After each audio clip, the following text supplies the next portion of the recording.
ایک مرتبہ سیدنا سرکار غوث اعظم شیخ عبدل قادر جیلانی بغدادی رضی اللہ تعالیٰ عنہ اپنے گھر اللہ کی عبادت میں مصروف تھے کہ اچانک آپ کا ایک مرید کہیں سے بھاگتا دوڑتا آپ کی خدمت میں حاضر آیا۔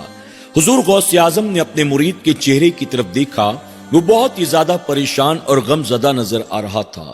حضور غوث اعظم نے اپنے مرید سے فرمایا، بیٹا کیا بات ہے، تم اتنا زیادہ پریشان کیوں ہو؟ پیر و مرشد کی بات سنتے ہی مرید کی آنکھوں سے آنسو بہنے لگے۔ وہ رو رو کر عرض کرتا ہے کہ حضور، میں فلاں گاؤں کا رہنے والا ہوں، میری ایک ہی بیٹی ہے، میری بیٹی شادی کے لائق ہو چکی ہے، میری بیٹی ہر اعتبار سے بہت اچھی ہے، با حیا ہے، با غیرت ہے، با پردہ ہے۔ آج تک میری بیٹی بلا ضرورت کبھی گھر سے باہر تک نہیں نکلی، کسی غیر محرم نے میری بیٹی کو آج تک دیکھا نہیں ہے۔ میں نے گھر کی چار دیواری کے اندر اپنی بیٹی کی تعلیم و تربیت کا اہتمام کیا۔ میری بیٹی بہت ہی زیادہ اچھی ہے۔ چند دنوں پہلے شام کے وقت میری بیٹی گھر کی چھت پر سوکھے ہوئے کپڑے اٹھانے کے لیے گئی تھی، اس کے بعد وہ نیچے اتر کر نہیں آئی۔ ہم نے جب چھت پر جا کر تلاش کیا تو دور دور تک اس کا کہیں کوئی نام و نشان تک نہیں تھا۔ وہ مرید روتے روتے کہتا ہے کہ حضور، میرے گھر کے چھت پر جو چار دیواری ہے، یعنی چاروں طرف جو میں نے چھجا اور دیواریں بنا رکھی ہیں، وہ بہت ہی زیادہ اونچی ہیں، اس کو پار کر کے اس پار جانا کسی کے لیے ممکن نہیں ہے۔ پھر بھی اپنے دل کے اطمینان کے لیے میں گھر سے باہر نکل کر آیا۔ اپنے پڑوسیوں سے میں نے اپنی بیٹی کے بارے میں پوچھا، اپنے رشتہ داروں سے میں نے اپنی بیٹی کے بارے میں پوچھا، جہاں جہاں تک میں پوچھ سکتا تھا میں نے اپنے اطمینان کے لیے اپنی بیٹی کو تلاش کیا، لیکن آج تک اس کا کوئی اتا پتہ نہ چلا۔ آخر کار مجبوراً بڑی امیدوں کے ساتھ آپ کی بارگاہ میں آیا ہوں۔ حضور آپ بتائیں کہ میری بیٹی کہاں ہے، میری بیٹی کس حال میں ہے؟ آپ اللہ کے ولی ہیں، میری بیٹی بحفاظت مجھ تک واپس آ جائے، آپ دعا فرما دیں۔ اپنے مرید کی دکھ بھری داستان کو سننے کے بعد حضور غوث اعظم اللہ کے ذکر میں مصروف ہو جاتے ہیں۔ اپنی آنکھوں کو بند کر کے آپ مراقبے میں چلے جاتے ہیں۔ کچھ دیر کے بعد مراقبے سے واپس آتے ہیں اور واپس آ کر اپنے مرید سے فرماتے ہیں، بیٹا تمہیں فکر کرنے کی، پریشان ہونے کی کوئی ضرورت نہیں ہے۔ تمہاری بیٹی اس وقت جہاں بھی ہے صحیح سلامت ہے اور تمہاری بیٹی کو کچھ بھی نہیں ہوگا۔ تمہاری بیٹی صحیح سلامت تمہارے پاس بعزت واپس آ جائے گی، لیکن تمہیں ایک کام کرنا ہوگا۔ مرید کہتا ہے، حضور بتائیں کہ مجھے کیا کرنا ہے، اپنی بیٹی کے لیے میں کچھ بھی کرنے کو تیار ہوں۔ اس پر سیدنا سرکار غوث اعظم فرماتے ہیں، تم قرن کے جنگل کے بارے میں تو جانتے ہو؟ مرید کہتا ہے، جی حضور میں نے اس جنگل کا نام سن رکھا ہے، کبھی جانے کا اتفاق تو نہیں ہوا، ہاں البتہ لوگوں سے میں نے سنا ہے کہ اس جنگل میں لوگ دن کے اجالے میں جاتے ہوئے بھی ڈرتے ہیں۔ آپ بتائیں کہ مجھے کیا کرنا ہوگا؟ حضور غوث اعظم فرماتے ہیں، کل نماز فجر ادا کرنے کے بعد تم قرن کے جنگل کی طرف چلے جانا۔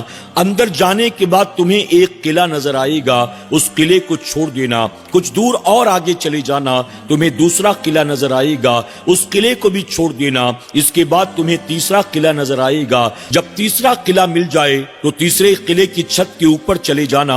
اوپر جانے کے بعد تم میرا نام لینا اور میرے نام کو لے کر ایک گول دائرہ بنا لینا، یعنی نام لے کر ایک حصار کھینچ لینا، اس کے بیچوں بیچ بیٹھ جانا اور بیچوں بیچ بیٹھ کر تم میرا نام لینا۔ تھوڑا وقت گزرنے کے بعد اب وہاں سے جنات کی فوجوں کا گزر ہوگا، جنات تمہارے قریب سے ہو کر گزریں گے، ایک سے ایک خطرناک جنات ہوں گے، تمہیں ڈرائیں گے، تمہیں دھمکائیں گے، تمہیں مارنے کی کوشش کریں گے، لیکن تمہیں ڈرنے اور گھبرانے کی کوئی ضرورت نہیں ہے۔ تم اطمینان کے ساتھ اسی دائرے کے اندر بیٹھے رہنا، اس سے ہرگز باہر مت نکلنا۔ کسی جن کی جرت نہیں ہے کہ میرے نام سے جو حصار بنایا جائے وہ اس کے اندر داخل ہو جائے۔ اطمینان کے ساتھ تم بیٹھے رہنا۔ جب دھیرے دھیرے تمام جنات وہاں سے چلے جائیں گے تو جنات کا بادشاہ خود تمہارے پاس آئے گا اور تمہارے آنے کی وجہ پوچھے گا۔ تم اس سے کہہ دینا کہ تمہیں عبد القادر جیلانی نے بھیجا ہے اور تم اپنی بیٹی کو تلاش کرنے کے لیے یہاں آئے ہو۔ جنات کا بادشاہ خود تمہاری بیٹی کو تلاش کر کے تمہارے حوالے کر دے گا۔ تمہاری بیٹی صحیح سلامت ہوگی،